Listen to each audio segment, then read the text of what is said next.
In the headlines, Independent National Electoral Commission assures electorates of credible rerun election in Adamawa State. National Emergency Management Agency says 7 persons rescued from collapsed Banana Island, Lagos building. Bandits kill 8 in fresh southern Kaduna attack. And on the foreign scene, death toll from migrant boat accident off Tunisia coast rises to 25.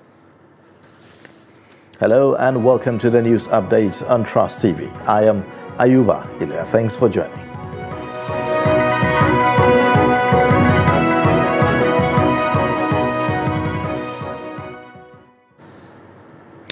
And now the details. The Independent National Electoral Commission, INEC, says it is prepared to conduct a free, fair and credible supplementary election in Adamawa State. The resident electoral commissioner, Hudu Yunusa, disclosed this during a stakeholders meeting held in Yola on the governorship and state constituency supplementary election. Salis Lawan reports.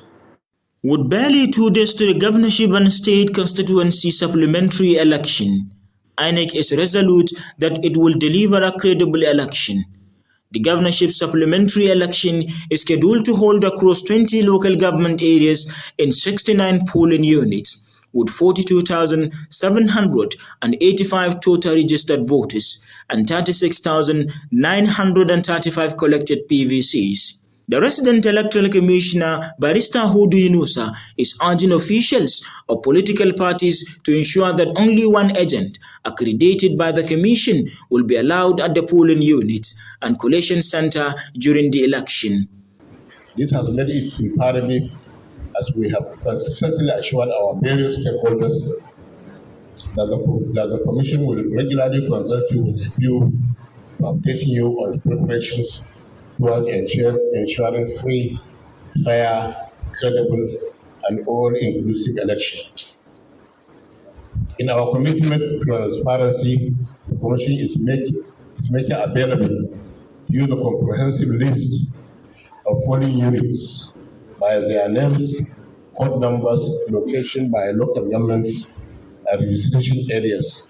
Present at the stakeholders meeting are leaders of various security agencies. Particularly, we were deliberating on the issue of polling agents in respective polling unit and collation centers. So yesterday there was a kind of argument. Others were saying 2 per political party. Others were saying 1. We want to use this avenue and thank the REC for putting a clarification and authentic record of those that will represent their respective political parties in polling unit and collation center. Thank you very much. As INEC continues to meet with relevant stakeholders to strategize ahead of the rerun election, various groups are clamoring for a transparent and credible result. Salis Lawan, Trust TV News, Yola. The Zamfara State chapter of the People's Democratic Party has raised alarm over alleged plan to arrest some of its chieftains ahead of this Saturday's National Assembly supplementary elections in some parts of the state. The PDP is accusing the ruling All Progressives Congress of being behind a plan to use the police to effect the arrest. The acting chairman of the PDP, Mukhtar Luga, at a press conference in Gusau, requested that the Inspector General of Police, Alkali Baba, transfer the matter to be handled by the Zamfara State Police Command. In its response, the All Progressives Congress, through its publicity secretary, Yusuf Idris, said that the PDP was accusing the APC of a strategy it had previously used, and Idris alleged that the PDP used the army to intimidate APC supporters and stakeholders during the last election. He therefore urged the police not to be deterred by the cheap blackmail being peddled by the PDP to justify the return of soldiers for the rerun elections. Now, with the conclusion of the 2023 general elections, attention is shifting to off-circle elections in Imo, Kogi and Bayelsa State. Stakeholders are urging Nigerians to vote in accountable and credible leaders in public offices. Noel Samson reports. Integrity, loyalty, impartiality, and objectivity are some of the characteristics of a good public office holder. If in addition to this, leaders can put the interest of the public ahead of their personal interests, maintain transparency and accountability, they would have enhanced the public's trust and confidence in government. Accountability is being accountable to the people and being transparent and honest in your dealings, especially in the discharge of your duties and responsibilities. Those are the things we expect every public office holder to adhere to. But unfortunately, in this country, we have people who have no non-academic credentials or non-identity occupying high public office, position of governor and minister of the Federal Republic of Nigeria. This is most unfortunate. Has been a problem in Nigeria because most of the leaders, they are not accountable. Mostly you have to force them, just like what you are trying to do here by civil society group and all of that, for them to know that they are not there for their own interests. They are there for the interests of this nation. And you can see from what has been reported in the media, this is the reason why we are where we are today, especially when they don't even know why they are there in the first place. You know, most of them think governance is all about making yourself rich, but that does not help our country. That's why we are, where we are. So how do accountable and transparent leaders emerge? From the electorate, you don't just elect people who just come and bribe you around. You check their record. What have they done? What are they capable of doing? And then we, who are in the society group, we will fight, we will inform you, we will tell you, if you are going derailed, please come back. What you are doing is not what you're supposed to do. So with these forces, most of them will be able to know that no, people are watching me, and if I don't do what is right, they will come for me. So mostly these two forces work together. The electorate, you don't just elect people because you want them to be in particular offices. That's why we, against tribal sentiment, religious sentiment, pick someone who is professional. Attaining a perfect leadership may be an unattainable idea, but running a transparent government will endear elected representatives to the people. Noel Samson, Trust TV News, Abuja. 7 persons have been rescued from a 7-story structure which collapsed on Wednesday in Banana Island, Ikoyi area of Lagos State. No lives were lost, but the Lagos Territorial Coordinator of the National Emergency Management Agency, Ibrahim Farinloye, who gave an update on Thursday, said 1 person was rushed to a hospital where he is being treated. Farinloye commended emergency responders for their swift arrival at the scene, giving assurances that everyone will rescue professionally. Earlier, the Lagos State Commissioner for Physical Planning and Urban Development, Tayo Bangbose Martins, called for calm, saying that the ministry would update the public further about the incident. The development is the latest in a series of building collapses in Lagos and other parts of Nigeria. A 14-year-old boy has been confirmed dead and 2 others injured following the flash floods that hit Shagamu town in Shagamu local government area of Ogun State on Tuesday after a downpour.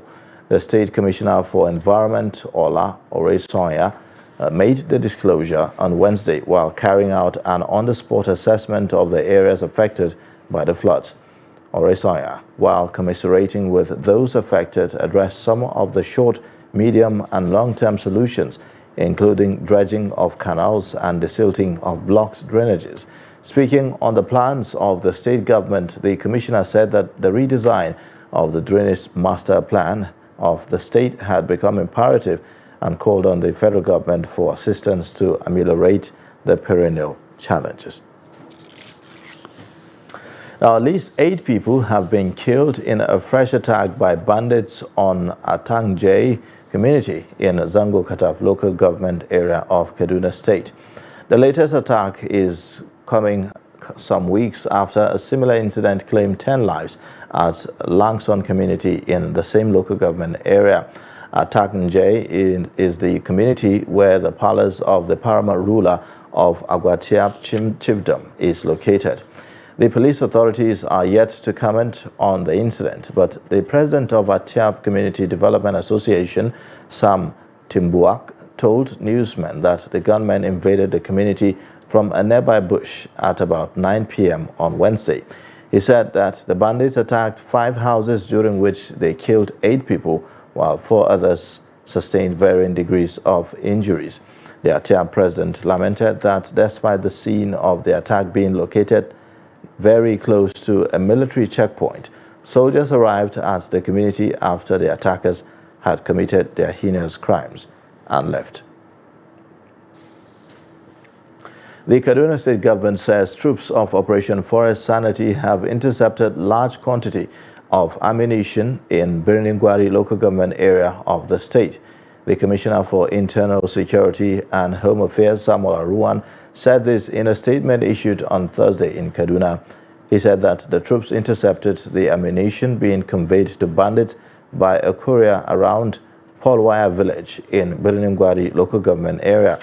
Aruwan said more than 2,000 rounds of various grades of ammunition concealed in different parts of a Toyota Corolla vehicle were revealed. He said that the driver of the vehicle was taken into custody for further investigation.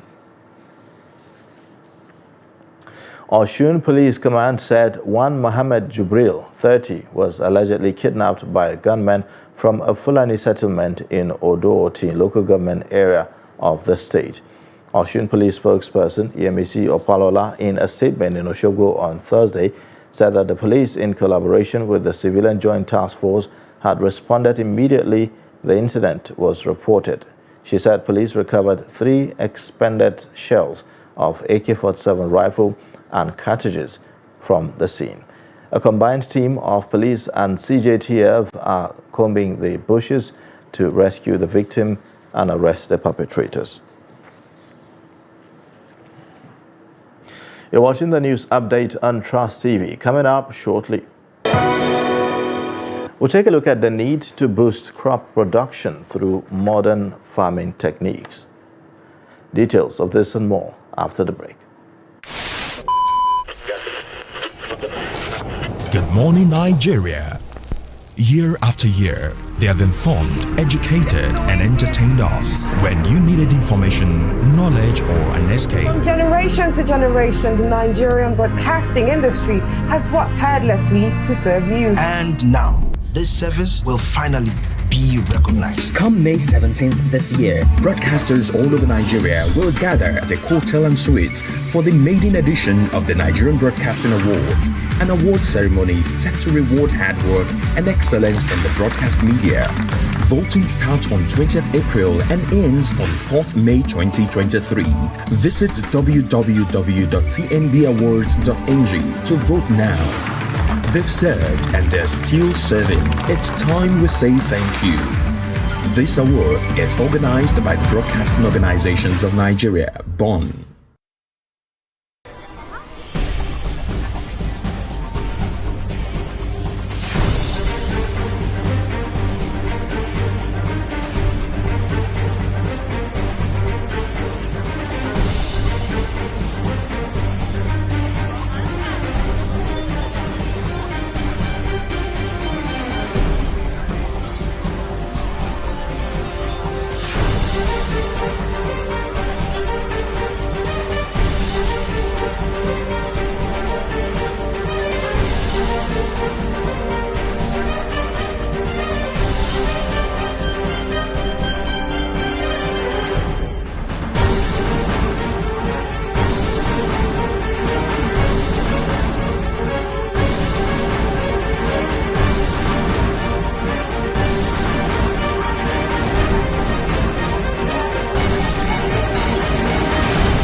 TV, documenting the Nigerian story.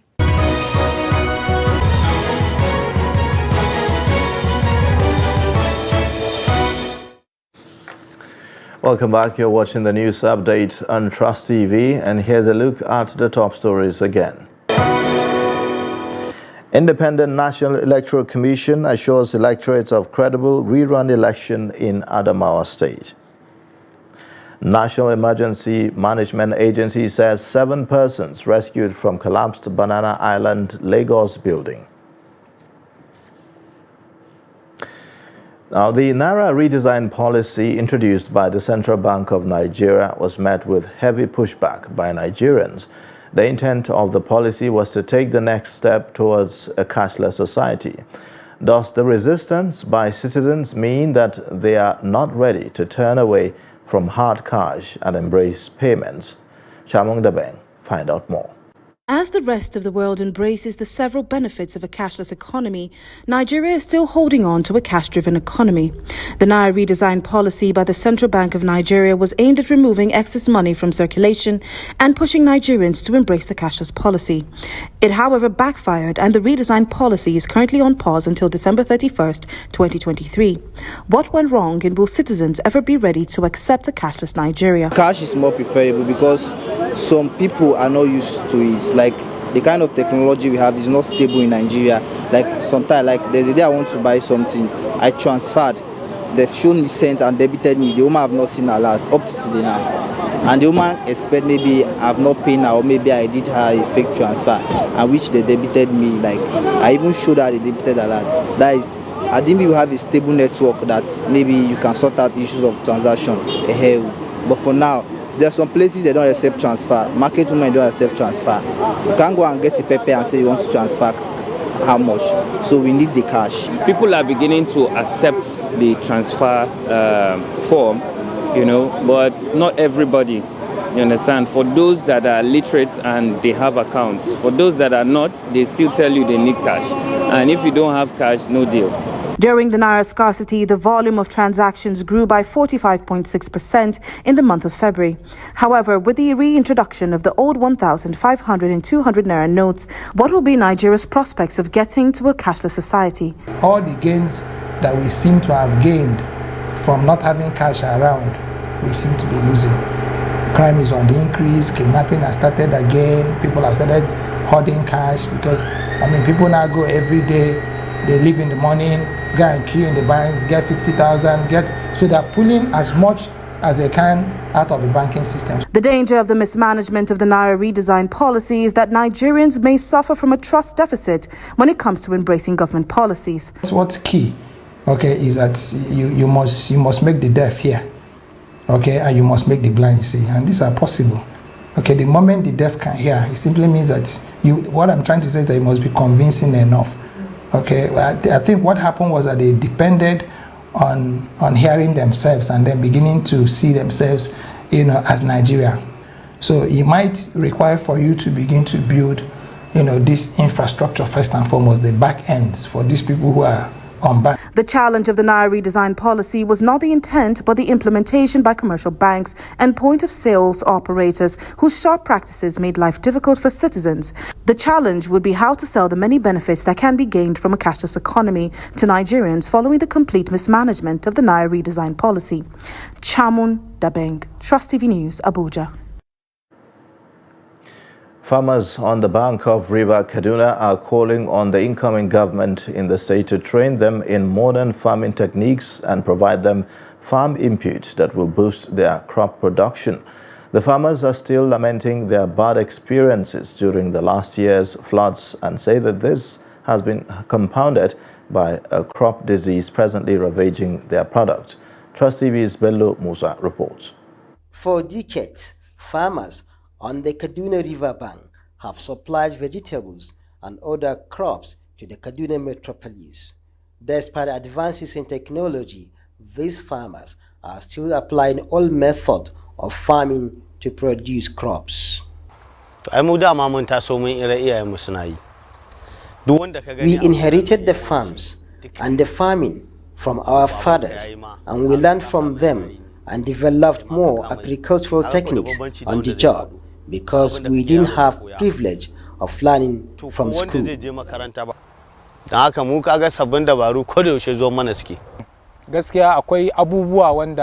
We learned agriculture from our fathers and consolidated on what they taught us, though in the past, experts came here and educate us on how to go with our farming activities. And now, a strange disease is ravaging their crops due to what they refer to as unpredictable weather, which is probably a result of climate change.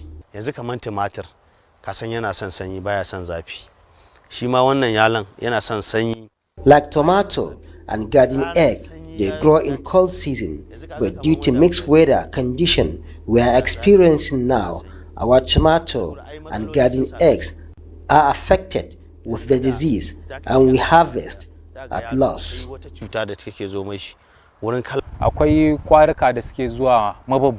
There are different insects damaging our crops, though we spray pesticide, but the insects are still damaging our tomatoes, garden egg, and other crops.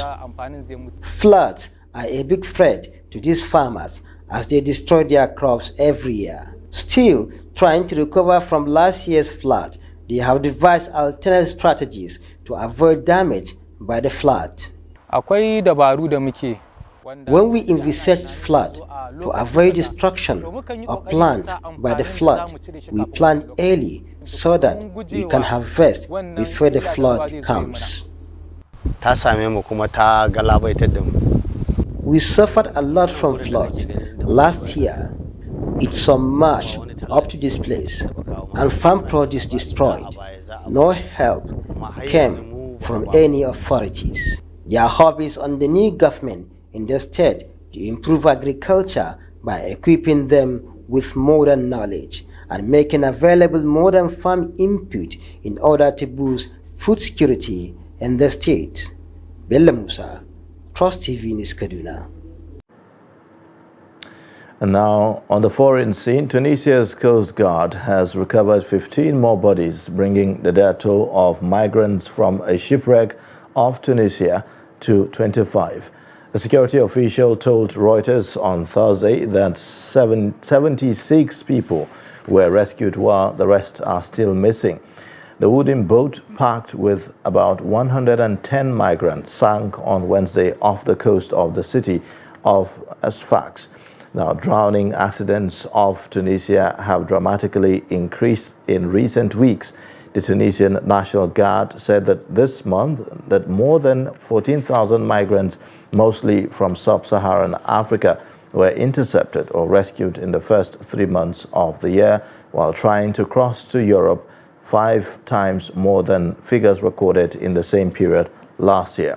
On Tuesday, Italy's right-wing government announced a state of emergency on immigration following a sharp rise in arrivals across the Mediterranean, a move that will allow it to send back unwanted migrants more quickly.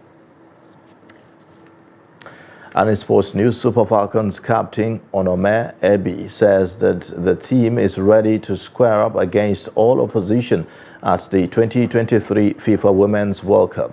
Ebi, who is set to participate in her last major competition with the Super Falcons, insisted that they will be up to the task. The experienced defender claimed her side have experience at least at this level, which will be crucial in the competition. The Super Falcons are unbeaten in their last 3 games. The 9-time African champions defeated Haiti and New Zealand in their recent friendlies. The West Africans have participated in all editions of the FIFA Women's World Cup since its inception in 1991. And that's it for the news update. You can watch more via all our social media platforms and also on our YouTube live stream. I am Ayuba Ida. Thanks for watching. Bye for now.